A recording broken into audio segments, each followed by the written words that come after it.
স্বাগতম।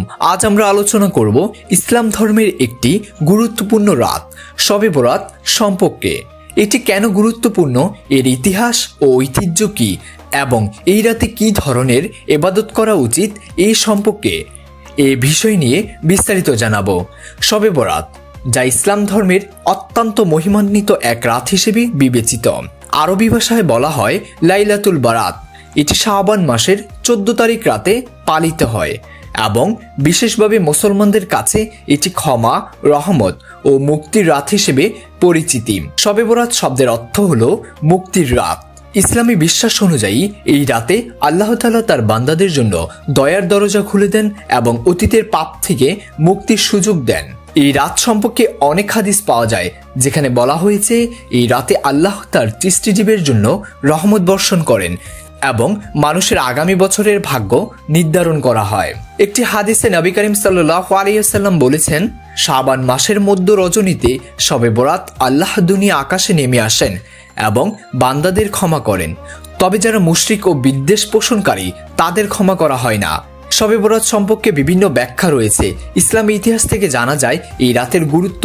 নবী করিম সাল্লাল্লাহু আলাইহি ওয়াসাল্লাম তিনি এই রাতে অধিক পরিমাণ ইবাদত করতেন। অনেক ইসলাম স্কলারের মতে এই রাতে কদরের রাতের মতো বিশেষ কিছু বরকত রয়েছে এবং এটি মুসলমানদের জন্য একটি আত্মশুদ্ধির সুযোগ।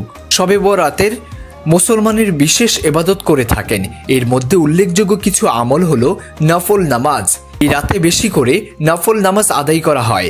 কেউ কেউ 6, 8 বা 12 রাকাত পর্যন্ত নামাজ পড়ে থাকেন। কোরআন তেলাওয়াত, অনেকে এই রাতে বেশি করে কোরআন তেলাওয়াত করেন এবং আল্লাহ তাআলার কাছে দোয়া করেন।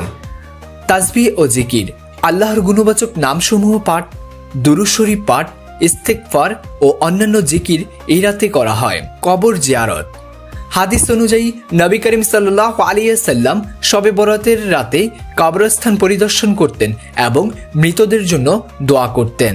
বাংলাদেশ উপমহাদেশের শবে বরাতের সংস্কৃতি, বাংলাদেশ, ভারত, পাকিস্তান সহ দক্ষিণ এশিয়ার মুসলিম প্রধান দেশগুলো শবে বরাতের বিশেষ গুরুত্বের সাথে পালিত হয়। মুসলমানরা এই রাতে মসজিদে গিয়ে নামাজ আদায় করেন এবং পরিবারের জন্য বিশেষ দোয়া ও ইফতারের আয়োজন করেন। অনেক মানুষ বাড়িতে হালুয়া, রুটি, পায়েস সহ বিভিন্ন খাবার তৈরি করে প্রতিবেশীদের মধ্যে বিতরণ করে থাকেন।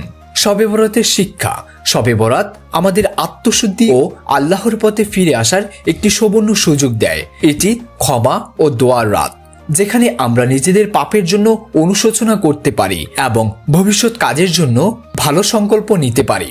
আসুন আমরা সবাই এই পবিত্র রাতে আল্লাহ তাআলার কাছে ক্ষমা প্রার্থনা করি, নফল ইবাদত করি এবং দোয়া করি যেন তিনি আমাদের সবাইকে রহমত ও বরকত দান করে। শবে বরাত এই পবিত্র রাতে আমাদের সবাইকে ক্ষমা ও হেদায়েত লাভের তৌফিক দান করে। আমিন। আপনাদের মূল্যবান সময় দেওয়ার জন্য ধন্যবাদ। যদি এই তথ্য ভালো লেগে থাকে তাহলে আমাদের চ্যানেলটি সাবস্ক্রাইব করবেন, ভিডিওটিতে লাইক, কমেন্ট ও শেয়ার করুন যাতে আরো অনেকে উপকৃত হতে পারে। আল্লাহ হাফেজ।